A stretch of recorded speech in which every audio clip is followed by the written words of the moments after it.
Hello friends, எல்லாருக்கும் வணக்கம். இன்றைக்கி ஈவினிங் விலாக் தான், ஒரு சின்ன விலாகாக உங்ககிட்ட நான் ஷேர் பண்ணியிருக்கிறேன். பார்த்திங்கன்னா வெளியில் இப்போ டைம் வந்து 4:00 நல்ல மழை, கிளைமேட்டே ரொம்ப நல்லா இருந்துச்சு. ஸோ அப்போவே 4:00 ஈவினிங் ஒர்க் ஸ்டார்ட் பண்ணிட்டேன். இங்கே பால் இருக்குது, பாசிப்பயிறு முளை கட்டுறதுக்காக காலையிலே தண்ணி ஊற்றி வச்சுருந்தேன். நைட்டு முளை கட்டுறதுக்காக தண்ணியை வடித்து வச்சுருவேன். இங்கே புட்டு செய்கிறதுக்காக பச்சரிசி மாவை தான் எடுத்துருக்கிறேன்.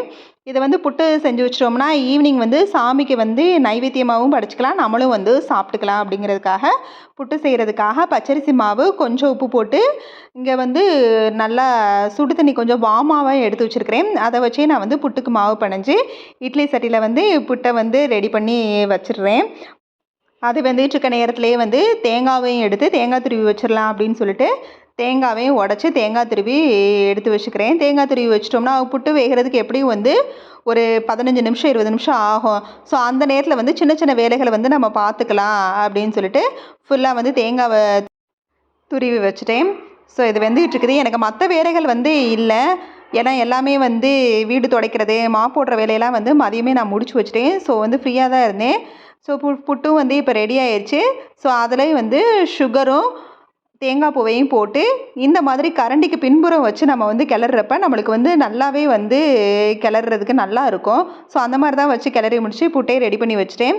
இப்போ டீக்கு நான் பாலை அடுப்பில் வச்சு விட்டுட்டு, ஏன்னா அடுத்து பூஜை வேலைகள் வேறு இருக்குது. ஸோ பாலை அடுப்பில் வச்சு விட்டுட்டு டீ போய் தலசி விட்டு வந்துட்டேன். டீ கொதிக்கிற நேரத்தில் தலசி விட்டு இங்கே டீயை ஆற்றி குடிச்சிடலாம் அப்படின்னு சொல்லிட்டு டீயை நாட்டு சர்க்கரையில் தான் டீ சாப்பிடுவோம். ஸோ நாட்டு சர்க்கரையில் டீயை நல்லா ஆற்றிட்டு நான் டீயோட அளவை குறைச்சிட்டேன். நான் ஏற்கனவே பழைய வீடியோலாம் சொன்ன மாதிரி வெயிட் லாஸில் இருக்கிறதுனால கொஞ்சம் டீ குடிக்காமல் இருக்க முடியல. ஆனால் அதோட அளவை நான் குறைச்சிட்டேன். முழுசாக என்னால் விட முடியல.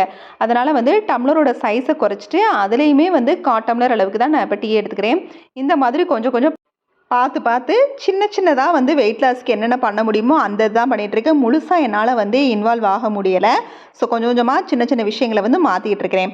இப்போ பார்த்திங்கன்னா அழகாக தலையை சீவி முடிச்சாச்சு. டீ எல்லாம் சாப்பிட்டு முடிச்சுட்டு சாமி ரூமை பூவெல்லாம் வச்சு அலங்காரம் பண்ணிடலாம் அப்படின்னு சொல்லிட்டு அலங்காரம் பண்ணிவிட்டு, இன்றைக்கி செவ்வாய்க்கிழமைங்கிறதுனால முருகனுக்கு உகந்த நாள், அதனால் வெற்றிலை தீபம் நான் போடுறதுக்காக வெற்றிலை தான் 6 எடுத்து வச்சுருக்கிறேன்.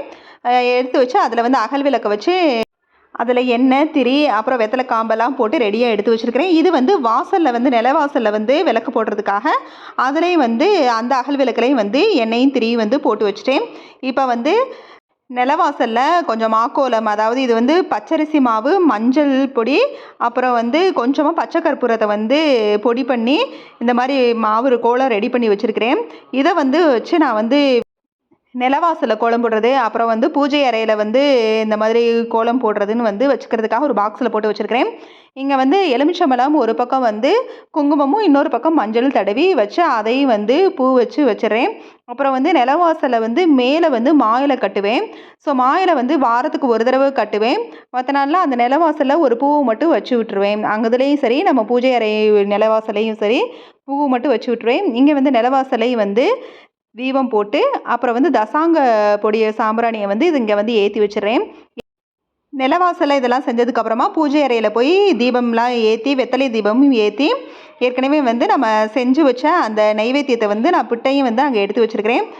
இப்போ பூஜை அறையில் இருக்கிற எல்லா விளக்கு, காமாட்சி விளக்கு, குத்து விளக்கு, குபேர விளக்கு, அப்போ வராகி அம்மனுக்கு ஒரு விளக்கு, அப்புறம் முருகனுக்கு வெத்தலை தீப விளக்கு எல்லாத்தையுமே நான் ஏற்றி முடித்து அப்புறம் பத்தி அப்புறம் சாம்பிராணி தீபம் எல்லாத்தையும் வீடு முழுக்க காட்டிட்டு நான் என்னோடய பூஜையை ஃபுல்லாக நல்லபடியாகவே ஈவினிங் முடிச்சிட்டேன். இந்த மாதிரி வாரம் செவ்வாய்க்கிழமை சாயந்தரம் நீங்கள் வெத்தலை தீபம் போட்டிங்கன்னா நம்ம கடன் பிரச்சனைகள் கொஞ்சம் கொஞ்சமாக தீரும் அப்படின்னு சொல்லுவாங்க.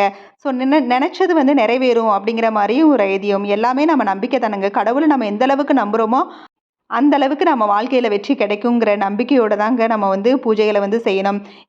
எந்த ஒரு விஷயத்தையும் முழு மனசோடு செஞ்சாதாங்க அதுக்கான பலன் நம்மளுக்கு கிடைக்கும். ஸோ இதே மாதிரி அது நம்ம சாதாரண வேலைகளில் மட்டும் இல்லைங்க, கடவுளுக்கு பூஜை பண்ணுற முறையிலையும் தாங்க. கடவுள் எப்பயுமே எனக்கு இப்படி செய்யணும் அப்படி செய்யணும், இந்த மாதிரி செஞ்சால் தான் நான் உங்களுக்கு அருள் புரிவேன் அப்படின்னு சொல்லி எந்த கடவுளும் சொன்னதில்லை. அதனால் அவங்க பூஜை முறை அப்படி இருக்குது, இப்படி வழிபடணும் அப்படிங்கிறது இல்லாமல் நம்மளுக்கு தெரிஞ்ச அளவுக்கு நம்மளால் முடிஞ்ச அளவுக்கு தெய்வத்தை முழு மனதார வழிபட்டாலே கண்டிப்பாக கடவுள் அதை முழு மனசோட ஏற்றுக்குவாங்க. அதனால் இதில் எது சரி எது தப்புன்னு பூஜை முறையில் கிடையாதுங்க.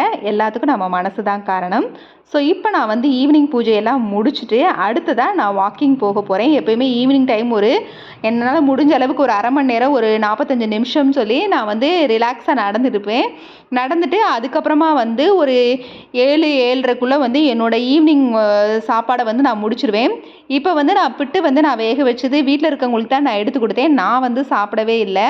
ஸோ வந்து வாக்கிங் முடிச்சுட்டு வந்து நம்ம சாப்பிட்றலாம் அப்படின்னு சொல்லிட்டு வாக்கிங் முடிச்சுட்டு தான் அதுக்கப்புறமா வந்து நான் புட்டை வந்து சாப்பிட்டேன். அதோடு என்னோடய நைட் டின்னரும் எனக்கு அவ்வளோதான். மற்றவங்களுக்கு தான் நான் தோசை ஊற்றி கொடுப்பேன்.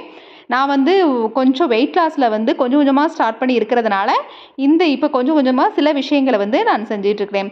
இங்கே பார்த்தீங்கன்னா வந்து பார்த்தா பிட்டு தெய்வத்துக்கு படைச்சதை வந்து நம்ம சாப்பிட்றலான்னு பார்த்தா வராகி அம்மன் வந்து தத்ரூபமாக காட்சியளிச்சாங்க. அதை தான் உங்ககிட்ட நான் காட்டிகிட்ருக்கேன். ஸோ இந்த ஈவினிங் விலாக் வந்து இதோடு முடியுது. இந்த வீடியோ பிடிச்சிருந்துச்சுன்னா லைக் பண்ணுங்கள், ஷேர் பண்ணுங்கள், கமெண்ட் பண்ணுங்கள். மறக்காமல் நம்ம சேனலை சப்ஸ்கிரைப் பண்ணுங்கள்.